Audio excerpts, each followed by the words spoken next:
स्वर विज्ञान ये क्या है?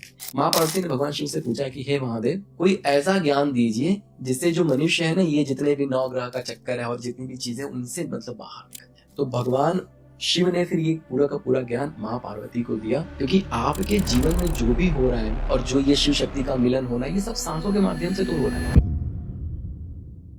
मनीष भाई, एक चीज और बताइएगा मुझे। एंड में आपने 2-3 बार स्वर विज्ञान वर्ड यूज किया है, ये क्या है? देखिए, स्वर विज्ञान जो है ये तंत्र का ही एक मतलब हिस्सा है। ओके। तंत्र का और रिफाइंड फॉर्म, ठीक है। अच्छा। तो जैसे मैंने बताया ना कि all the way 5 element create हुए, जो 36 एलिमेंट बने, उसमें फिर सांसें जो है आपकी, वो सांसें वो गवर्न करती हैं, उससे आपकी प्रकृति बदलती है। तो अब जो ये सांस है ना, ये ब्रीथ, ये बड़ा इंपॉर्टेंट हो जाता है, क्योंकि आपके जीवन में जो भी हो रहा है और जो ये शिव शक्ति का मिलन होना है, ये सब सांसों के माध्यम से तो हो रहा है, ठीक है। तो सांसों पे पूरा का पूरा, सोचिए हमारे वैदिक शेयर कितने कितने मतलब ब्रिलियंट थे कि सांसों पे पूरा का पूरा एक विज्ञान बना दिया। कि अच्छा, स्वर विज्ञान से पहले मुझे भी नहीं पता था कि हमारे जो नॉस्ट्रिल है ना, कभी भी आप नोटिस करिएगा सिर्फ एक नॉस्ट्रिल चलती है। हाँ, वो हमेशा एक ही चलती है ना, एक ही या तो एक चलेगी या डबल चलेगी। हाँ, कभी भी मतलब कोई एक ही नॉस्ट्रिल एक्टिव रहती है। तो भगवान शिव ने जो है, माँ पार्वती ने भगवान शिव से पूछा कि हे महादेव, कोई ऐसा ज्ञान दीजिए जिससे जो मनुष्य है ना, ये जितने भी नौ ग्रह का चक्कर है और जितनी भी चीजें उनसे मतलब बाहर निकल जाए। तो भगवान शिव ने फिर ये पूरा का पूरा ज्ञान माँ पार्वती को दिया, और इसको यूटिलाइज करके, और इसमें सिंपल है, जैसे हमारे शरीर में 3 इंपॉर्टेंट नाड़ियां हैं, इड़ा, पिंगला, सुषुम्ना।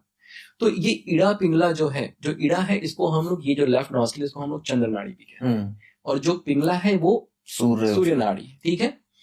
तो जैसे कुछ कुछ चीजें मैं बता देता हूँ कि क्या क्या कर सकते हैं आप। जैसे दिन में सूर्य होते हैं, तो दिन में जितनी ज्यादा आपकी इड़ा चले उतना अच्छा है। राइट। हाँ, राइट नहीं, लेफ्ट वाले सूर्य होते हैं तो सूर्य नाड़ी नहीं चलती? नहीं।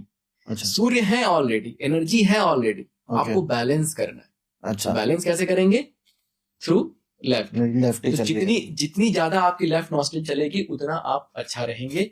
अगर भाई एनर्जी है और एनर्जी अगर आ गई तो क्या होगा? आप बहुत ज्यादा रेस्टलेस हो जाएंगे, परेशान हो जाएंगे, एंग्जाइटी, जितनी चीजें है ना ये वैसे, ठीक है। मतलब उसको अगर मैं और साइंटिफिक लेके जाऊं तो सिंपैथेटिक, पैरासिम्पैथेटिक नर्वस सिस्टम, जो आपका सिंपैथेटिक नर्वस सिस्टम है वो टर्न ऑन हो जाता है कि भाई शेर बंधा हुआ है, खाने वाला है, मुझे भागना है, तो शरीर में वो प्रक्रिया चलती रहती है। रात को जब आप सोने जाते हैं तो जो आपकी राइट नॉस्ट्रिल वो चलनी चाहिए, ठीक है। क्यों? क्योंकि रात में चंद्रमा है, तो आपको थोड़ी गर्माहट चाहिए। तो जब सो रहे हैं ना, अच्छा चलाएंगे कैसे?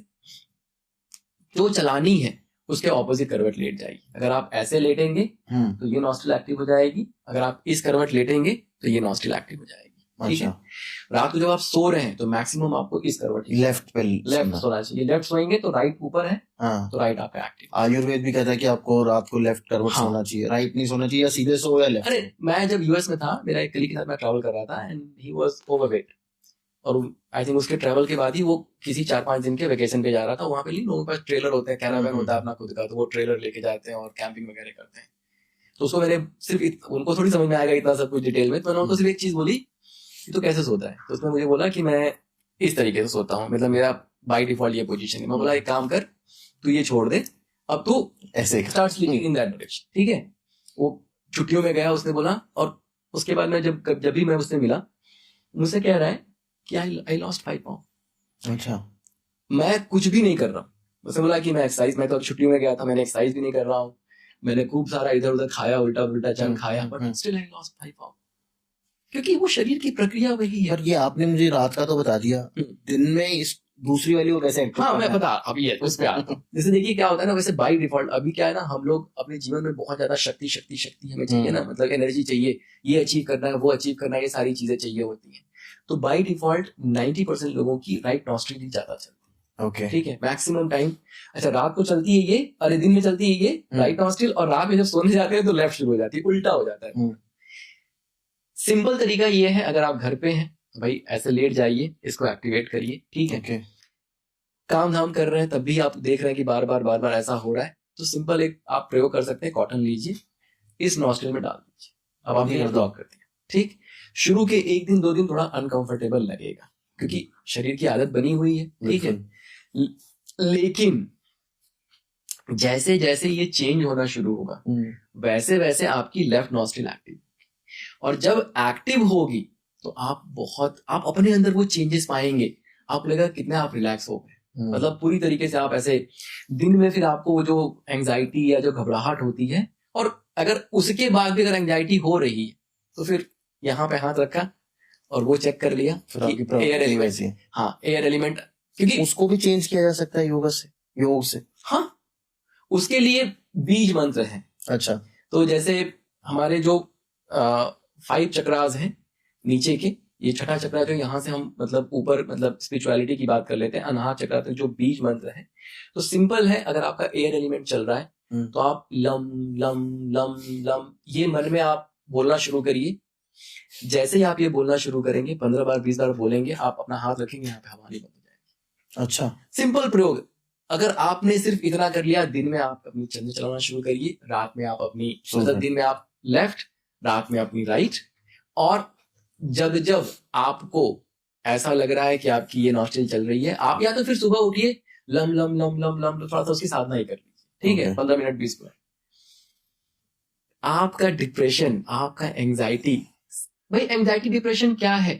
Anxiety depression is nothing but you are not comfortable, right? कुछ तो घबराहट है, कहीं पहुंचना है, कहीं जाना है, ठीक है। तो जो एयर एलिमेंट है ना, वो क्या कहती है कि आपके अंदर एयर एलिमेंट आता कब है या फायर एलिमेंट आता कब है? When you are trying to achieve something, कुछ बहुत जल्दीबाजी में करना है। मान लीजिए आपको फ्लाइट पकड़नी है, ठीक। अब आप फ्लाइट पकड़ने के लिए अगर आप मान लीजिए आपका एयर एलिमेंट एक्टिव ना हो, आप एकदम आराम से हाँ चलते हैं, क्या होगा? मिस हो सकती है। वहां पे एयर एलिमेंट की जरूरत है, लेकिन आप घर में बैठ के परिवार से बात कर रहे हैं, वहां तो आराम से बात कर सकते हैं। वहां पे एयर क्यों आ रहा है? जब वहां पे एयर आएगा तो फिर बात भी बात होता है। क्यों? क्योंकि आप उल्टा पुल्टा बोल देंगे, क्योंकि आपके अंदर वो रेस्टलेसनेस लगी हुई है। तो अगर आपके एयर आ रही और आएगी, या तो एयर आएगा नहीं तो फायर आएगा। अगर आप एयर कब आता है? जब आपके अंदर प्रोक्रेस्टिनेशन होता है कि I am not good enough, ठीक है, मेरे साथ ही ऐसा होता है, ठीक। फायर कब आता है? जब आप गुस्से में आते हैं किसी की वजह से, वो भी एक डिप्रेशन का फॉर्म है ना, जहां पे आपके अंदर एंगर आता है। बिल्कुल। लेकिन 90% केसेस में एयर ही आएगा।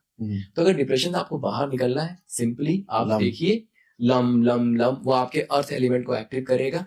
जब अर्थ एलिमेंट एक्टिव होगा तो धीरे धीरे वैसे आप ग्राउंडेड हो जाएंगे। आप खुद चेक करिए, अगर आपका ये सांस यहाँ पे नहीं आ रही, अगर यहाँ पे आने लगी, आपका मन बदल जाएगा। सिंपल है।